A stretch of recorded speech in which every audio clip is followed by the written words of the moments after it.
In today's episode of Willful, we spoke with Connie Tsang, a Toronto-based documentary photographer whose Instagram feed feels like a memoir in the making. Growing up, your mother Mary had a saying. It's Mo-mah-fahn in Cantonese. What does that mean? Mo-mah-fahn is like you just don't want to trouble anyone.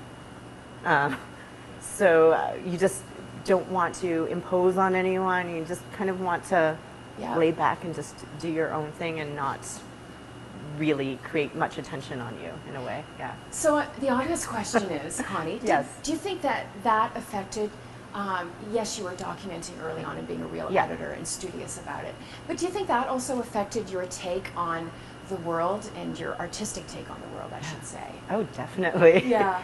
Yeah. I think a lot of the documentary process is just staying back. I love being a wallflower. Yeah. I don't like being that person who's in the middle of the dance floor and getting all the attention.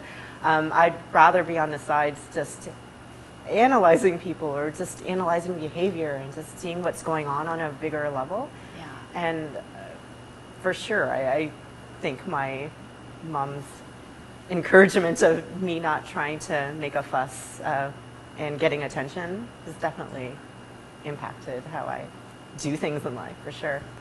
Of course, it's ironic because you might not get the attention, which is fine, but your work gets the attention. I think the power and the energy then goes into the product, or not the product, but the... Yeah, it's on other people. Yeah. Yeah, the focus is on the other person and not me.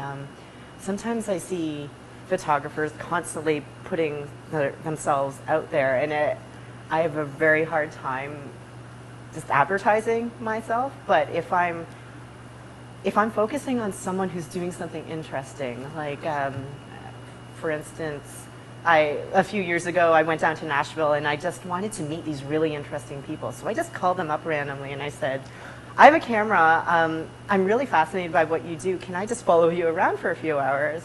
And all of them said yes. But it wasn't because I wanted to show that I'm doing something. I wanted to show people that there are these interesting people out there doing these interesting things. That they're doing something. Oh my goodness, yeah. And sometimes I think my photos aren't even that great, but I just want people to know that people like this exist out there, because I find that a lot of us are in our own bubbles, including myself. Sometimes I can go for months like sitting in the same group and then I don't realize that there's someone that really thinks the opposite of us just around the corner from me. What's your best tip for kickstarting your creativity on a Monday morning? Oh, that's hard. I am the worst procrastinator. I sometimes intend to do a bunch of things and then I'll wake up and I'll happen upon a recipe and I think, oh, I'm feeling really hungry. And so then I spend 2 hours going shopping trying to find the ingredients, and then I come home, cook, eat a lot, and then I fall asleep, and I probably don't start things until later. So I find the only thing that really does keep me on track is if I make lists the night before. That's the only thing that does it. And I don't stick to writing lists at night, probably because I want to procrastinate, but I know when I do, then it's the first thing I look at and realize, okay, I have stuff to do, I should just do it. Yeah.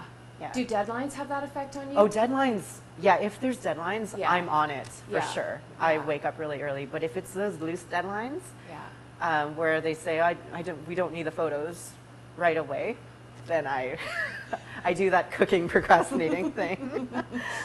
What's your definition of success? I don't know if there's a final goal. I think just a general definition of my personal success is to just constantly be learning and constantly being open to new things. Just not letting my brain die and settle. Yeah. I think settling is one of the worst things in my life. Just thinking, oh, let's just keep doing what I'm doing. If I kept doing that, probably wouldn't think I was successful. But as long as I kept moving forward, learning new things, it doesn't even have to be in this career anymore. Once I feel like I'm kind of bored, I'll probably end this and just do something and make myself happy. Like, as long as I'm happy, I think it's good. Having life balance is also key. Yeah. in having a successful life. I don't think I could commit to one single thing.